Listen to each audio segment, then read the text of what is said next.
اس سانس پہ لعنت کرتا ہوں جس سانس میں علی نہ ہو، میں اس زندگی کو دوزخ سمجھتا ہوں جس میں علی نہ ہو۔ مجھے بادشاہ حسین کی عزت کی قسم ہے، خدا ہر منکر معاف کر سکتا ہے، خدا حجت کا منکر معاف نہیں کرتا۔ پہلے منکر سے لے کے غدیر میں آخری منکر تک اور آج کے منکر ولایت علی تک، جتنے منکروں کا انجام کہو گے میں قرآن سے دکھانے کے لیے تیار ہوں۔ سب سے پہلا ابلیس تھا جس نے حجت کا انکار کیا تھا۔ اس کے پاس 5 دن کی نمازیں نہیں، اس کے پاس 10 سال کی نمازیں نہیں، اس کے پاس 50 سال کی نمازیں نہیں۔ حیات القلوب علامہ مدرسی علیہ رحمہ 6.5 لاکھ سال کی عبادت، 50 ہزار سال کے سجدے، عبادتوں کی گٹھڑیاں، نمازوں کے ٹوکرے، اور اس نے حجت کا انکار کر دیا۔ خدا نے کہا تیرے پاس نمازیں کتنی ہیں؟ اس نے کہا 6.5 لاکھ سال کی۔ خدا نے کہا ساری کی ساری لعنت میں بدل گئی ہے، ساری کی ساری لعنت میں بدل گئی ہے۔ خدا نے ساری نمازیں لعنت میں تبدیل کر دی۔ خدا نے اپنے گھر سے کہا فخرج لعنت الی یوم الدین، تو نکل جب تجھ پر قیامت تک مسلسل لعنت رہے گی۔ اس نے اللہ کا انکار نہیں کیا تھا، اس نے انکار کیا تھا حجت کا۔ آؤ اللہ کی بارگاہ میں جا کے پوچھے میرے مالک، تو رمضان کے مہینے میں ہمیں تو معاف کر دیتا ہے، تو لیلۃ القدر میں ہمارے گناہ تو سن لیتا ہے، لیکن تو نے ابلیس کا ایک جرم معاف کیوں نہیں کیا؟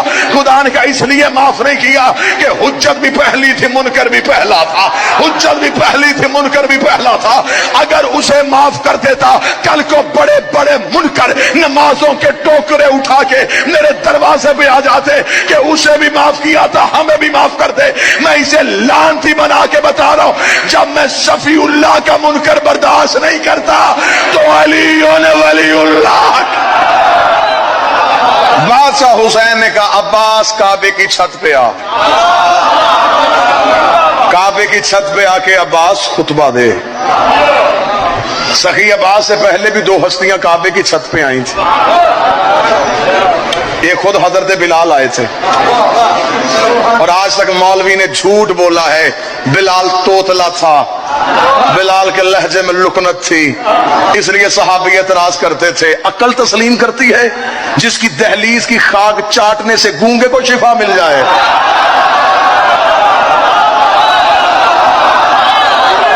چلے جا، آج تو اپنی مرضی کا گونگا لے کے آ، میں امام رضا کے صحن میں لے کے جاؤں، میں نجف میں علی کی زری پہ لے کے جاؤں، میں کربلا میں حسین کی زری پہ لے کے جاؤں، جن کی زریوں پہ آج بھی گونگا بول کے آتا ہے۔ اتنی دیر بلال نے بطول کی دہلیز میں سجدہ کیا ہو اور بطول نے اسے خیرات میں زبان بھی عطا نہ کی ہو، بلال کے لہجے میں لکنت نہیں تھی۔ مجھے علی ولی اللہ کی قسم، بلال کا جرم لہجے میں لکنت نہیں، علی کی ولایت۔ انہوں نے کہا بلال اذان سے علی نکال۔ رسول کی دہلیز پہ آگے بلال رکا، بلال نے کہا مالک یہ علی کے بغیر اذان سننا چاہتے ہیں۔ رسول نے منہ آسمان کی طرف، پروردگار تیرا کیا فیصلہ ہے؟ آواز خدا یہ کہتے ہیں علی نکال، انہیں کیا علی نکالے؟ یہ علی کے بغیر سورج نکال کے دکھائے۔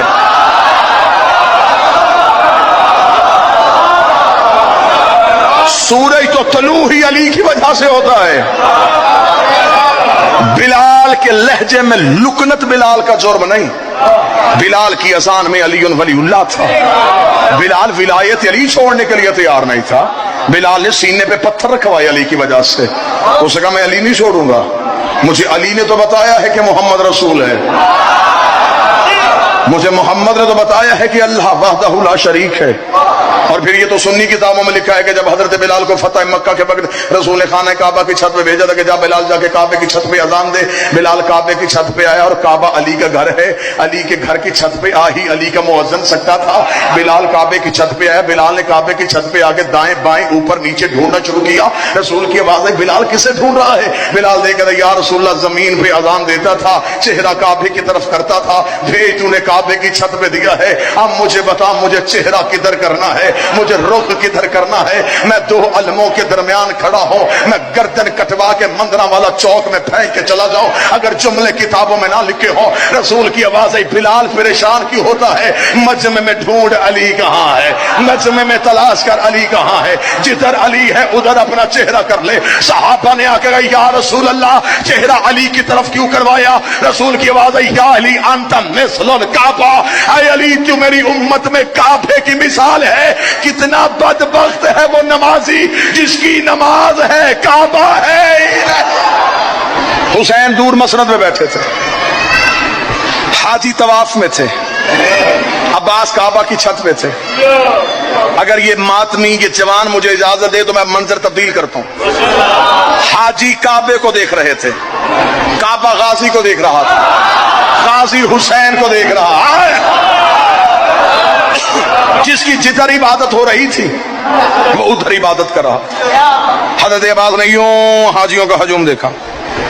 عباس کا خطبہ آج بھی تاریخ میں حضرت عباس کی واضح الحمدللہ الذی شرف ھذا بیتہ بقدوم ابی، تعریف اس اللہ کی،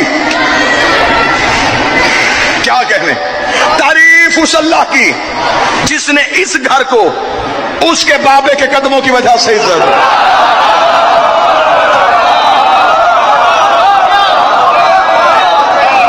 تھوڑی قدر بڑھاؤ تو میں سخی کا خطبہ پڑھوں، جملے میری خطابت کے تو نہیں، جس کے علم کے نیچے بیٹھ کے اولاد مانگتے ہو۔ وہ عباس بول رہے ہیں تعریف اس اللہ کی جس نے اس کے بابے کے قدموں کی وجہ سے اس گھر کو عزت دی۔ من کان بیت الحم سے اصبح قبلۃ، یہ صرف گھر تھا اسے قبلہ ہم نے کیا ہے، یہ صرف گھر تھا اسے قبلہ ہم نے کیا ہے۔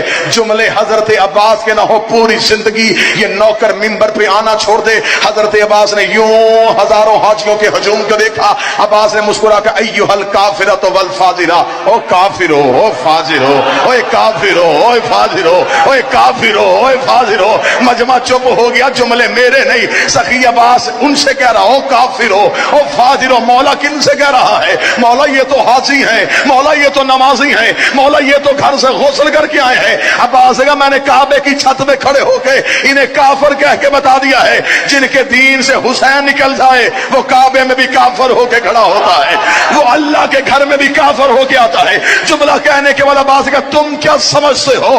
تم نے حسین کو حج سے روکا، اگر وہ چاہے کعبہ اوڑھ کے حسین کے قدموں میں آ جائے۔ اتنا کہنا تھا، کعبے کی دیواریں ہلی، حسین نے مسند چھوڑی، حسین نے کعبے کی دیوار میں روک تجھے بچانے تو میں جا رہا ہوں۔ اتنا جملہ کہنا تھا، کعبے کی آواز آئی حسین والا۔